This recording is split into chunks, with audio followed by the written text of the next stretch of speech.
Hey guys, Ryan with Cajun Cardboard coming at you from the great state of Louisiana with mail day number 84. Got a lot of cards in this one. 15 cards in this one. Pretty interesting. A couple of big PSA 8 inserts, a couple of baby PSA 8 base junk wax type stuff. Just again, I'm checking off the boxes. I'm filling in the boxes. For those of you guys who are new to my channel, these mail days are where I share cards that have finally hit my PWCC vault and been uploaded. So I'm sharing high def images from my PWCC vault with you guys. I've got 15 of them that just got uploaded and curated. Of course, anything you buy in PWCC Weekly or PWCC Fixed is instantaneously into your vault and uploaded and ready to share. And that's why I like sharing these videos, because they take better pictures than I could take, and I don't have to store these bad boys. I know there's pros and cons to that, but this is the way I do things, so roll with me here.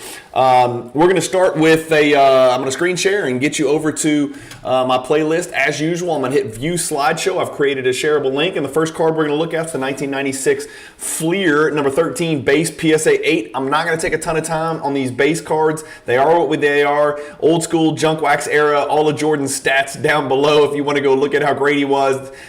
Great stuff. Nothing really special or inherently unique about this card. He is wearing the Concord, the high top, I think they're high top Concord 11s. It's card number 13. It's a base card. It is what it is. I needed it, so I added it, and that is probably a $10 to $15 card, $12 to $20 card at the most. Same story, same song, next verse, 92 Upper Deck, all division team. Again, not an insert, just a subset card, 89. It's a PSA 8 as well. Jordan on the front. Just talking about all division team. I've always wondered, why do we even have divisions in the NBA? It doesn't make any sense. I don't think it really comes into play unless there's some kind of unique multiple level tiebreaker between records for playoff seeding. But yes, there are still divisions in the NBA for whatever reason. I guess maybe it's just for gamblers, so they have one more thing they can bet on. But believe it or not, in 1992, Jordan made the Central Division All-Division team, according to Upper Deck. Wow, surprise, surprise. Again, $15 card, nothing special, nothing else to talk about. First, somewhat meaningful card. I think this card's undervalued. I'm sorry, this is just me. I'm going to pull it up on Card Ladder here and share with you guys. I probably should have had this pulled up. Forgive me for not being well prepared, but this is the 1998 Metal Universe PSA 8 Jordan. Let's just pull it up. It's a little bitty card. I mean, it's a $15 card. Somebody just bought it for. Damn, that one slipped through the cracks. So it's not really that low. Over the last 6 months, it's sold 24 times. The average is 27.28, but really the average is probably a little bit higher than that. As you guys can see, this 15 is really dragging it down. That's just not normal. I don't know how that happened. How did I miss that? I would have bought it for 15 bucks. On eBay. Must have been an auction that ended at a really obscure time. I am trying to recall. I think mine might have been in the PWCC Weekly somewhere, and maybe I'm crazy. Maybe I got it on Golden. I don't know. If I see these in the 20s, I buy it. Because I just think it's better than a $20 card. That's me. It's $19 to grade with PSA. There are 1,000 total graded 424 PSA 8s. There's plenty of 8s, 9s, and 10s. Of course, I have the 10, and I think this is my second or third PSA 8 copy. I'm just picking them up. Again, I've got a hoarding issue, and if it's a card that I think is undervalued, I'll just don't mind just clicking buy it now over and over. Obviously, I would have bought it for 15. I would have been a lot happier, but I think I paid maybe 25, 26, something like that for this one if I had to guess. So that's what I've got. Oh, there we go. Yeah, so I've got the 10 and I've got 2 8s now, and you guys know I'm collecting 10s and 8s, pairing those together, high-end collection, low-end collection. And again, I don't always have the PSA 10 of the high-end inserts. High grade inserts, I should say. I am okay with BGS 9.5. So occasionally you'll see me share on Instagram. If you're not on Instagram, get on. I'm at Cajun_cardboard on Instagram. Sometimes I share BGS 9.5 PSA 8, and it doesn't flow or sound quite as sexy, but you get it. High-end collection, right? High grade collection, grade snob level here, and then PSA 8 budget collecting down below it. So that is the third card on our list. And again, not an expensive card by any stretch, but a great set with a lot of great inserts as well. Next on the list, another baby. For some reason, Stackhouse gets to pick all-star teams in 1996. I don't know, go figure. I didn't realize Stackhouse was the guy that they would go to identify other unique NBA talent, but Stackhouse chose Michael Jordan on his all-star team. So not only is Michael Jordan an all-division player in 1992, but Stackhouse thinks he is all Fleer level in 1996. Gee, do you think $15 card. This one's a little bit pricier. I think I have the 10 in this, and this is the 8. I just think this is a cool looking card. This is a Big Shots insert, 1997 Ultra, PSA 8. Again, not crazy expensive. Definitely a little bitty 2-figure card.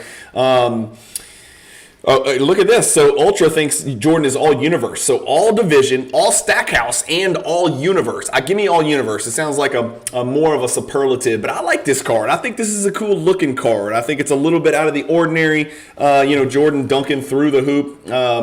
It says Big Shots here. A lot of people miss that, but right there in kind of that foil, you can see it says Big Shots. I like Ultra. I like that product. I like that brand. I know it's super low end, but they did have some hard pack odds, high end inserts as well. That's not one of them, but they do have them. Speaking of, this is a little bit more difficult pack odds inserts. Of course, everybody's familiar. There is another parallel insert high voltage called the High Voltage 500. It's serial numbered to 500, and the rumors are there's not even 500. There might have been some screw up in the production because the pop reports on the numbered to 500 would indicate it's much lower than 500. It doesn't comport. It's not compatible. The numbers don't add up, if you know what I mean. But this is the base high voltage insert, and it's a PSA 10. I do have... where am I? There we go. So I've got the BGS 9.5 copy that I picked up in Dallas from Coleman Cards, which I'm very happy about. That's my high end. And then I've got this low end that you're looking at today, the PSA 8. So I've got the 8 and the 9.5. I can check that off my box. I'm probably not going to pay the premium to pick up the PSA 10. Maybe I would if it was on a downward trajectory or something like that, and then flip the BGS 9.5 maybe to my good friend Zach, who comes on the channel occasionally to do Jordan card collecting episodes with me. He collects Jordan cards in BGS 9.5 slabs. So maybe if there was a way to make that work, I'd grab the 10, offset that price with Zach, but the 10 would have to be priced pretty well for me to make that decision. This is what I paid for it. I'm here. This is me. I'm $575. The last one sold $560, $15 cheaper. The one before me sold $575. So I think I got the card. I did catch it on an uptick here. It got as low as $481. Let's look at the last year. That's the lowest it ever got, is $481. The card was $675, $677 in May of last year. So we're coming on a year turnaround. It's down 17%. Again, I'm happy to be into the card at $575. There's not a ton of these out there. If you look, there's only been 432 graded by PSA and BGS. That is not a lot. The gem rate on the PSA side is very difficult. The gem rate on the BGS is about double as easy, with twice as high a gem percentage. But there's 39 9.5s. There's only 18 PSA 10s, so I've got one of these 9.5s, which I'm more than content with. The price drop to the PSA 9 is pretty significant. As you can see, the PSA 10 is a $12,560 card at least. The PSA 8 is $500. For me, that's why I'm collecting PSA 8s. If that doesn't put it in a nutshell, in a nice bow tie for you, that is, a ribbon. If that doesn't tie a ribbon on it, I don't know what the colloquialism is, but that's why I'm collecting PSA 8s. I've got a 9.5, which is a 2,960 card. The PSA 8's only $500, $575, and that's kind of the reason I'm collecting those bad boys. So that is what it is. The PSA 10 just sells much less frequently. It got down to $9,300. The last one actually jumped over $3,000 from January 8th to February 8th. And I remember talking about this on, I think that might have been a PWCC Weekly. No, it was a Golden. Okay, it was a Golden, yeah. So the PWCC Weekly here is where it went low. The Golden is where it jumped high. I'm just not in the business of paying $9,000 more for a PSA 10 than the BGS 9.5, which you can get for, high 2000s. What is it? $3,000 it sold for about a month ago, and that was up. It actually got down to $1,650. I would have liked to pick up another 9.5 copy at $1,650. Damn, that is a really low price. PWCC, that is not a good sale there. That card really went below value. $3,000, $2,500 is probably closer to value.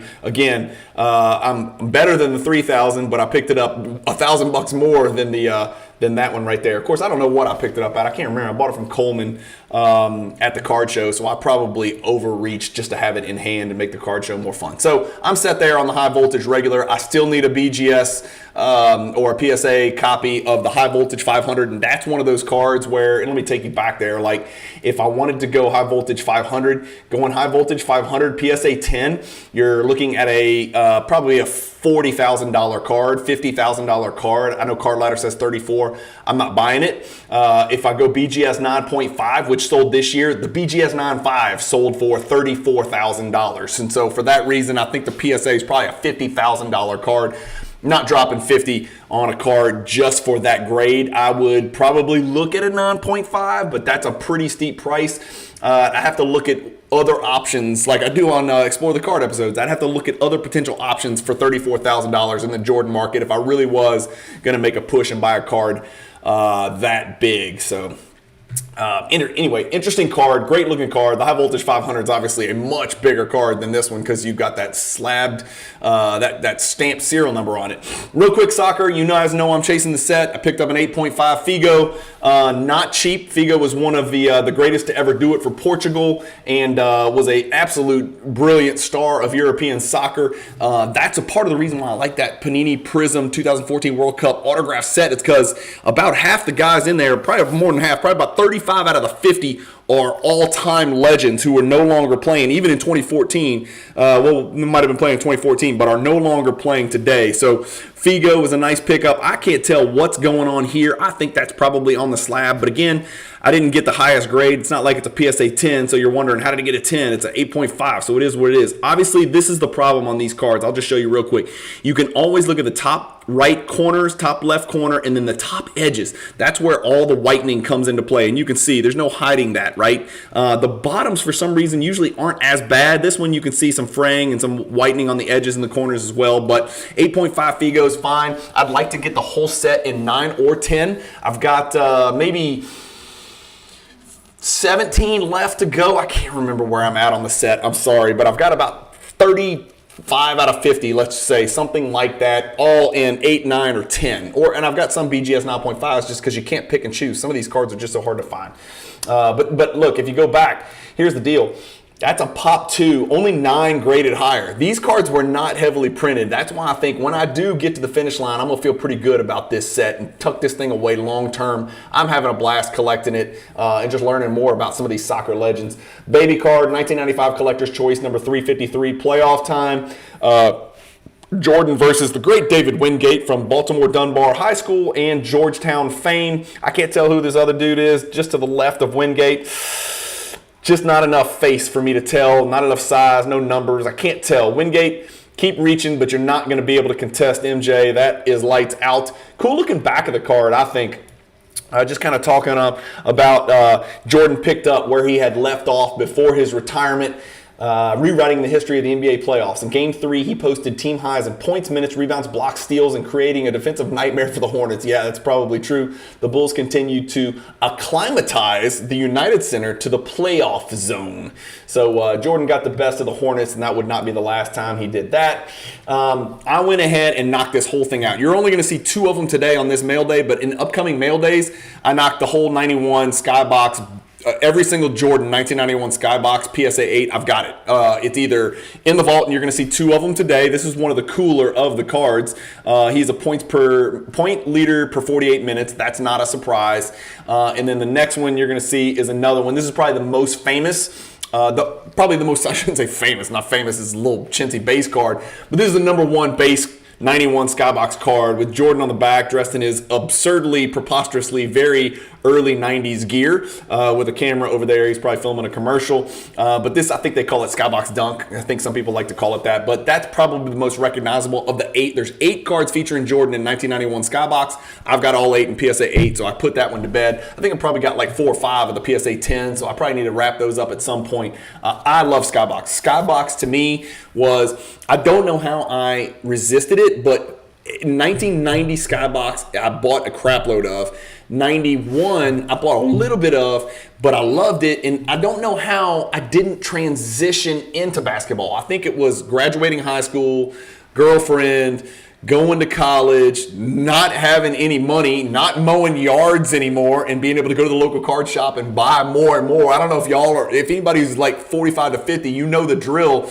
It's like collecting cards is great when you were getting yard mowing money or doing chores, or your parents gave you an allowance, and I would spend every single dollar on primarily baseball cards, but some basketball. And then when 92 rolled around and I graduated high school, I was playing baseball and basketball in college, and I had a I had a high school girlfriend at the time I went to college. Boo-hoo, it didn't work out, thank God, because I married an angel. Then I met my wife in college, and so those 4 years that, I actually did college in 4 years. I know that's weird nowadays because everybody's so soft, but no way. There's just too much going on and not enough money to collect cards in college. Every dollar I had was just going to get by, right, and get to the next day and get food and get protein shakes and all that crap when you're playing college athletics. Next is a meaningful card. 1998 Skybox Premium Soul of the Game. Again, something unique about these cards. I say it every time I talk about the card. I like the little graphic at the top, how those are like squiggly. It's kind of like a mind twister there.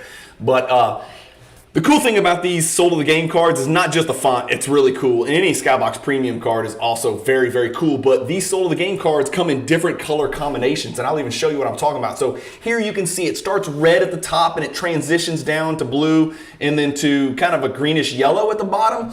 I have got the 9.5 as well, and look at the color gradation here. So you're starting with a little bit of a bluish to green to yellow, orangish, red, back to blue. So totally different for those two cards. There's my 9.5 quad gem. That's my high end. Again, same drill as with the high voltage. If a 10 came along and it was priced right, I might look at it if it was on the downtick and I thought it was a good time to buy it. Just because I'm OCD and I'm a grade snob, and I do slightly like PSA 10 more than BGS 9.5, but I don't like it enough to pay a humongous price premium to jump from a quad, especially a quad 9.5 to a PSA 10. But if I did it, I would probably, this BGS 9.5 that we looked at would probably be betrothed to Zach, who comes on the channel because he's collecting a 9.5. So I'd probably put it on ice and move it over to him. But that's a good looking card. I like that card right there.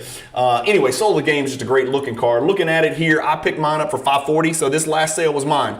And yeah, I'm up a little bit over the last few here, 544, but I'm not crying over it. That's the last 6 months. The average is $517. I paid $540, whatever. It's the highest price, I guess, no, it's not even the highest price in the last 6 months, but look at this. I mean, the card's been over $700 in a PSA 8. The PSA 10 is kind of a big card.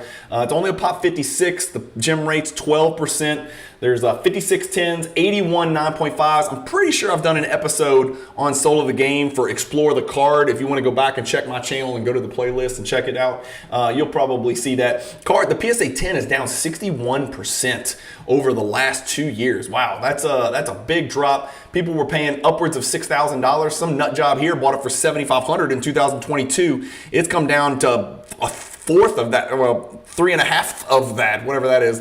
What would that be? Let's see. 3/7 of that at $2,400. Last sale is the lowest of the last 8 sales. Maybe it is time to jump on the PSA 10 if I can find one. You can always click here and Card Ladder will take you right to it. Of course, there's 2 of them, one for 11 and one for 6,250. Thank you, but no thank you. What about the 9.5? Is it following a similar trend? Down, but not quite as bad. About half as bad over the last 2 years. And the last one of those is $1,800. So the difference between the PSA 10 and the 9.5 is not bad. It might be time for me to just go ahead and jump on that PSA 10, try to sell my BGS 9.5 over to Zach. And if you look, 9.5 is running up a little bit. 1,200, 1,675, 1,440, 1,425, 1,800. So 1,800 is the highest out of the last 7 or 8 or 9 sales. So it might be time to go look at that PSA 10. I'm gonna have to tuck that away and make a note of that. Somebody remind me. If you got a PSA 10 for sale and you want to sell it for, what did the last one go for? $2,400. I'm a buyer. Just let me know. So that is my 2 souls of the game. I've got the 8 and I've got the 9.5. Going back to our list. Next on the list is where it gets crazy. Okay, so you guys are about to see a lot more of these. I made a decision. You guys know I'm a set collector. I've got this gene. I can't escape it. I can't stop it. Once it penetrates my brain, I can't put it to bed until I complete it. And so I've decided to collect every single Michael Jordan star card, like real ones, not the counterfeits, but the real ones. There are 25 of them from 1984, 85, and 86. And there's actually one from 1990. Somebody who's a star aficionado, correct me if I'm wrong, but I think one of them is actually legit and produced in 1990. I might be wrong about that, but I think there's 25 Jordan cards in the star product that are absolutely legit. And I picked up 4 of them. I couldn't decide. I wanted to do it in PSA 8 because you guys know I got a PSA 8 Jordan collection. They just don't. I know PSA is grading them now, but it's going to take forever for those 8s to become available. And the premium on those 8s is going to be huge. The 8s are going to be treated probably more expensive than the BGS 9s because that's just the way it is right now in the market with PSA 8 commanding such a premium. And I've noticed, and what I've heard, is crossovers from BGS to PSA, you're almost in a PMG type world where BGS 9s are coming back PSA 6s, 7s, right? BGS 9.5s coming back PSA 8s. And so I looked at BGS 9.5s, too damn expensive. I want to collect the set. I think the star cards are important. I get a bad rap for saying that I think the 86 Fleer is the rookie card, and I do. It doesn't mean that the star 101 is not relevant or that I don't think it's relevant. It's very relevant. It is a must-have in my collection. I just don't have it yet. But I'm going to pick up an 8.5 at some point, maybe at the National, who knows. But I decided to collect the entire set in 8.5. And so this is the first one I picked up in a PWCC Weekly. It's the 1986 Court King. And it's Court Kings on the slab, but the card says Court King. Maybe I got the fake one. But anyway, the back of Star, they didn't spend a lot of money on the back, and there's a whole awesome backstory behind these Star cards. They're just really cool. So that's the first one I picked up. Centering is 8. Centering is always going to be an issue with these Stars, but 999, so pretty good subgrades, I think, on that card. Next, I did pick up 3. There's a 1986 Star Michael Jordan. It's almost like a Jordan set. So this team bag was 10 Jordan cards, 1 through 10. Card number 1 is a checklist, and that's it. You're looking at it. Bad right corner, and the corner's got an 8, and so that's probably why. The top right corner is pretty rough. Bottom right's not great either, to be quite honest with you. The top right's really glaring right there. Hopefully that little blemish is on the slab. But anyway, 8.5 is 8.5. You're not expecting perfection. Like I said, if I cross this to PSA, it's probably a 5 or 6 or a min cut or whatever. You know, who knows what they're doing. But there's your checklist, and you can see there's 10 cards in it. I wish I could turn this for you, but I can't. The checklist, collegiate stats, 84 Olympian. So each of these Jordan cards has a name, and the name's printed down here at the bottom. And this first one is a checklist, and it says checklist, and it's got the checklist. And so that's card number 1 of the 1986 Jordan set. Card number 10 of the Jordan set, the last one, which I think is the best one. It says the future, and boy, did they get that right. He was the future. He would change the future forever. Coming off a career-threatening foot injury, people forget about that, right? Jordan was not superhero level at the beginning. He might have been injury-prone, can't win the big one, can't play with teammates, doesn't work well with others, can only get his, doesn't know how to lead a team. He went through all the same bullshit that LeBron had to go through. He went through the same shit that Curry went through with the injury, tag or injury-prone tag. Jordan went through all that crap with that broken foot. Of course, he came back, and the rest is history, and was one of the most durable superstar phenom athletes of all time. It says, coming off a career-threatening foot injury, which held Michael out of nearly the whole 85 season, Michael's future was very much in doubt. Returning late in the 85 season, he averaged 22 points and led Chicago into the playoffs, and that was the deal where he was on a minutes restriction. So don't think he wasn't putting up buckets. Those dudes didn't want to play him. They wanted to miss the playoffs, and that was a big deal. If you watch The Last Dance, you'll remember where he wanted to strangle upper management. Michael Jordan's future is big, bright, and dominating. He is surely the NBA superstar of the 80s and 90s. Fact, fact, fact. That's card number 10 in that Jordan set from 1986. And then the 1985 All-Star, where he's going up, over, and around whatever he needs to, Kareem Abdul-Jabbar, who by then was a fossil, although he was still putting up great numbers. But just remember, his rookie year was 1969, so that's how old Kareem's old ass was. And then George Gervin, of course, was doing nothing. He was trailing the play because he does not get back on defense and never did, because I think they sprinkled some cocaine at the half-court circle, and so I think him and Daryl Dawkins, a couple of the other guys, were just like distracted with the coke, so he couldn't get back to stop Jordan either. But Kareem was despite being an overall truly an asshole, Cap was at least willing to get back and try to play some semblance of defense and try to stop Jordan. But Jordan's got the tiny shorts. He's got the unbelievable, great image of the Jordan 1s right here. These all-star uniforms is just so awesome. I fucking hate, excuse my language, but I freaking hate what the NBA's done with the all-star game. Go back to East-West, make it mean something, and here's the deal. Pay them based on performance. Give the winning team, like they did in Major League Baseball, give the winning team the home court advantage in the finals. And tell me that doesn't matter. You don't think owners are going to want their guys to play and get that home court advantage? You don't think that's going to matter? Make that matter. Do something. Do something other than what that crap was that we saw this past year. I did not finish watching it, and you guys know how I feel about NBA basketball. This past All-Star game was despicable and unwatchable. Baby, high voltage PSA 8 matters, $575 card, a Figo pickup for my 2014 Prison World Cup autograph sets, Pop 2, only 9 higher. Got some more stars, and you guys will see more of these Skybox, more of these 1991 Skybox PSA 8s on an upcoming episode, but we won't take a lot of time on it. There's 8 of them if you're interested. Soul of the Game, big pickup for me there. Completed that pairing, completed the high voltage pairing, and then 4 out of 25 checked off in BGS 8.5. You guys know me. If you've got an 8.5 star that I don't have, message me on Instagram. Occasionally I check Facebook Messenger, but Instagram is the way to go. Some of you guys have my cell phone. You can also text me. I'm looking to buy 8.5s that I do not have to complete this 25 card set. You also know me. I go pretty quickly through these sets. So if I'm going to collect a set, I'm going to collect it pretty aggressively. So I should be paying pretty close to comps or fair prices at the very least. I think I bought most of these over comps if you really want to know. But believe it or not, I actually picked up 2 of them off PWCC Fixed Price Marketplace, and the seller was actually a friend of mine who I shouldn't say a friend of mine, but a hobby friend of mine who I've spoken with before and communicated with before, and he reached out to me and said, so you were the one that bought those cards? I was like, yeah, I was, because I posted them on Instagram. 4 down, 21 to go. Obviously, the Star 101 XRC or rookie card, whatever you want to call it, is going to cost more than all the rest of the cards combined, I think. I haven't really put down projected prices because I just put my spreadsheet together for this set, but I get excited about it. You guys, if you don't ever screw with sets, it may not be, first of all, 2 of the best investments I've ever made in this hobby were the PMG Red set and the 86 Fleer set. Both of those made me very wealthy. I shouldn't say that. They didn't make me very wealthy because I have 7 kids and 57 tuitions and all kinds of other crap to pay for. But they made me a lot of money. Let's put it that way. They were 2 of the best financial decisions I've ever made in this hobby were the 86 Fleer set and the PMG Red set. So people who say set collecting is a money sink, sure it can be if you do it wrong or you do the wrong thing. I feel very comfortable buying these because they're 3-figure cards. They're Michael Jordan and they're his earliest cards. I have no problem and they're so nostalgic.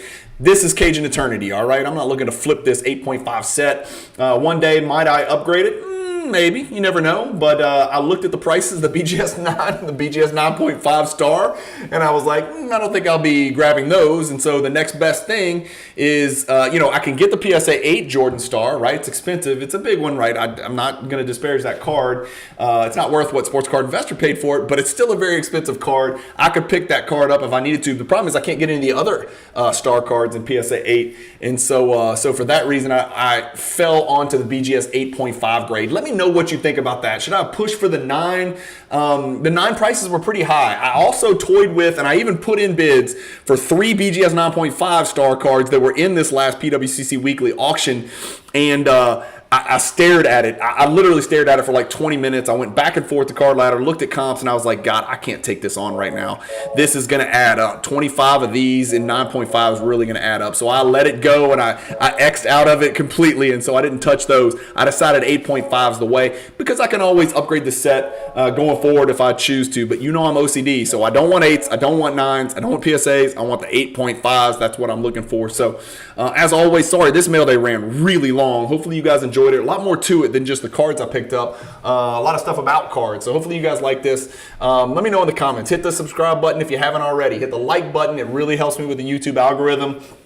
Trying to grow the channel, try to get a little bit bigger. Got a really awesome phone call yesterday from one of the titans of the hobby, and it looks like I might be a lucky participant at a let's just say a really important get-together at the National in Chicago. Hopefully, God willing, fingers crossed that I'll be included as part of it. This is a deal where I'll just be happy to be sitting in the room with some of the people from certain companies within the hobby, the biggest of the big, and then some of the biggest collectors in the world who know 100 times more than me about cards. I am a squirrel trying to get a nut, to quote CNC Music Factory from the 80s to date myself. The early 90s to date myself. So thank you guys for watching. Keep collecting. Stay positive in the hobby. Enjoy the rest of your weekend. Peace.